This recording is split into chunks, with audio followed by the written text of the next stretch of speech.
ఈరోజు మన చర్చకు స్వాగతం.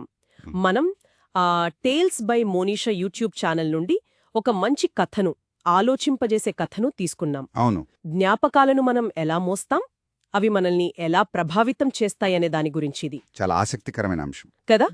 ఇది అడవిలో ఉండే ఒక చిన్న పక్షి కథ. భలే అందంగా ఉంటుంది, మెరిసే ఈకలు, మంచి మనసు. కాని దానికొక విచిత్రమైన అలవాటుంది. విచిత్రమైన అలవాట ఏంటది? అదే ఈ కథలో ముఖ్యం. అంటే ఈ కథ లోతుల్లోకి వెళ్ళి గతాన్ని పట్టుకుంటే ఏమవుతుందో అర్థం చేసుకోవడమే మన పని. సరేనా? సరే, తప్పకుండా చూద్దాం. ఆ పక్షి అలవాటేంటంటే ప్రతిరోజూ తను చూసినా, విన్నా, అనుభవించిన ముఖ్యమైన ప్రతిదానిని ఒక చిన్న రాయి మీద చెక్కేది. ఓ, రాతి మీద? అవును, చెక్కి దాన్ని ఒక గుడ్డ సంచిలో వేసుకునేది. ఎందుకని? దాని ఉద్దేశం మంచిదేననుకోండి. మంచి జ్ఞాపకాలుంటే భవిష్యత్తులో సంతోషంగా ఉంటామని, చెడు జ్ఞాపకాలు గుణపాఠాలని. వాటిని రాసి పక్కన పెట్టేస్తే గుండెల్లో భారం ఉండదని నమ్మింది. అంటే వదిలేయాలననుకుంది. అనుకుంది, కాని అసలు విషయమేంటంటే ఆ రాళ్లను పక్కన పెట్టలేదు, తనతోనే మోస్తూ ఉండేది. అలాగా? అదే అసలు పాయింట్. అవును. మొదట్లో ఈ పని దానికి భలే సరదాగా, భద్రంగా అనిపించింది. ఆ సంచిని తన జీవితంలోని క్షణాలతో నిండిన నిధిలా చూసుకుంది. ఈ ఆలోచనలో ఒక సహజమైన ఆకర్షణ ఉంది కదూ. మన అనుభవాల్ని, జ్ఞాపకాల్ని దాచుకోవాలనిపిస్తుంది మనందరికీ. నిజమే. అయితే ఇక్కడ విచిత్రమేంటంటే ఆ పక్షి వదిలేయాలి అనుకుంటూ కూడా ఆ భారాన్ని మోస్తూనే ఉంది రాళ్ల రూపంలో. అవును, మానసికంగా వదిలేయాలనుకున్నా భౌతికంగా పట్టుకుంది. కేవలం చెడువే కాదు, కొన్నిసార్లు మంచి జ్ఞాపకాలు కూడా. అంటే వాటిని అతిగా పట్టుకుంటే భారంగా మారచ్చు. మీరు చెప్పింది అక్షరాలా నిజం. రోజులు గడిచే కొద్దీ ఏమైందంటే ఆ సంచి నిండిపోయింది, బరువు పెరిగిపోయింది. సహజమే గదా, అన్ని రాళ్లు వేస్తుంటే. మరిన్ని రాళ్ళు, మరిన్ని జ్ఞాపకాలు అంటే ఇంకా ఎక్కువ బరువు. ఇది నెమ్మదిగా దాని రెక్కలపై ప్రభావం చూపింది. ఓ పాపం. దాని ఎగిరే వేగం తగ్గింది, ఎత్తుకు ఎగరడం కష్టమైంది. చివరికి మామూలుగా స్వేచ్ఛగా ఎగరలేకపోయింది. అయితే ఇక్కడ ముఖ్యమైన విషయమేంటంటే ఈ మార్పును ఆ పక్షి అసలు గమనించలేదు. గమనించలేదా? ఎలా? ఆ బరువు మెల్లమెల్లగా పెరగడంతో దానికది అలవాటైపోయింది, ప్రమాదాన్ని పసిగట్టలేకపోయింది. ఇది చాలామంది విషయంలో జరుగుతుంది కూడా. చిన్న చిన్న భారాలు అలవాటైపోతాయి. అవును, అలాంటప్పుడే ఒక వృద్ధ గుడ్లమొవ్వ దాన్ని చూసింది. జ్ఞాని అది. గుడ్లగూబలు కథలో ఎప్పుడు జ్ఞానులే కదా. అవును.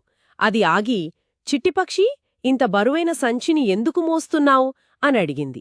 దానికి పక్షి ఏం చెప్పింది? ఆ పక్షి కొంచెం గర్వంగా నవ్వి, ఇది నా జీవితం, నా సంతోషాలు, బాధలు, నేను నేర్చుకున్న పాఠాలు అన్నీ ఇందులో ఉన్నాయి. ఓ. అప్పుడు గుడ్లగూబ అడిగిన ప్రశ్న చాలా ముఖ్యం. అయితే నువ్వు ఈ రోజులో బ్రతుకుతున్నావా, లేక నిన్నటి భారాన్ని వీపుపై మోస్తూ ఎగరడానికి చూస్తున్నావా అని. అబ్బా, చాలా లోతైన ప్రశ్న కదా. కాని ఆ మాటల లోతు ఆ పక్షికి అప్పుడు అర్థం కాలేదు పాపం.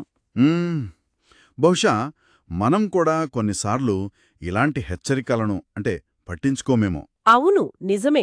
ఆ తర్వాత కొన్ని వారాలు గడిచాయి. పక్షి సంచి రాళ్లతో పూర్తిగా నిండిపోయింది, మోయలేనంత బరువు. అయ్యో. ఇక నేలనుంచి పైకి లేవడమే కష్టమైపోయింది. రెక్కలు నొప్పి, శక్తి లేదు. పాపం. ఒక వర్షపు సాయంత్రం పెద్ద తుఫాను వచ్చింది.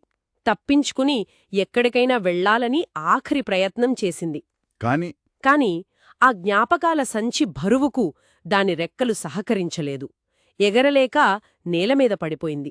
అంటే అత్యంత బాధాకరమైన విషయమేంటంటే ఏ జ్ఞాపకాలైతే తనను కాపాడతాయని, బలాన్నిస్తాయని నమ్మిందో చివరికి అవే రాళ్ల బరువు కింద నలిగి చనిపోయింది. ఎంత విషాదం. అంటే తను నిధి అనుకున్నదే తన పాలిట శాపమైంది. అంతే. ఆ రాత్రి ఆ గుడ్లగోబు మళ్లీ వచ్చి పడి ఉన్న పక్షిని చూసిందట. నిట్టూర్చి, జ్ఞాపకాలు దారి చూపించడానికి కాని నిన్ను సంకెళ్లతో బంధించడానికి కాదు కదా అని చాలా విచారంగా అంది. హృదయ విదారకమ్మా ఉంది. అవును.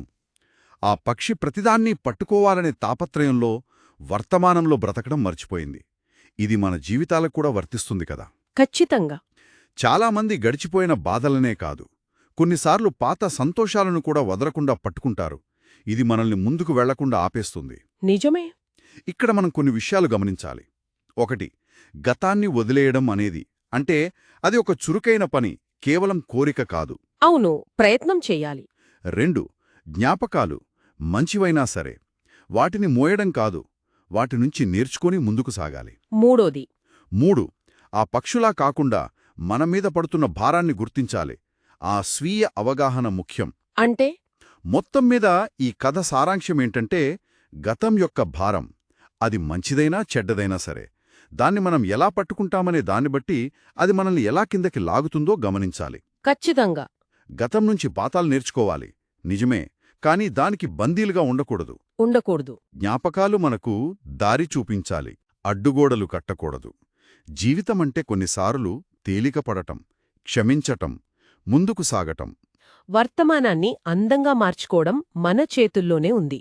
అవును. మరి ఈరోజు మనం విన్న ఈ కథ వెలుగులో శ్రోతలు ఆలోచించాల్సిన విషయం ఒకటుంది. ఏమిటది? రేపు మరింత తేలికగా స్వేచ్ఛగా ఎగరాలంటే ఈ క్షణం పరిశీలించి బహుశా కింద పెట్టాల్సిన అవసరమున్న గతం నుండొచ్చిన రాయి ఏది, దీని గురించి ఒక్కసారి ఆలోచించండి.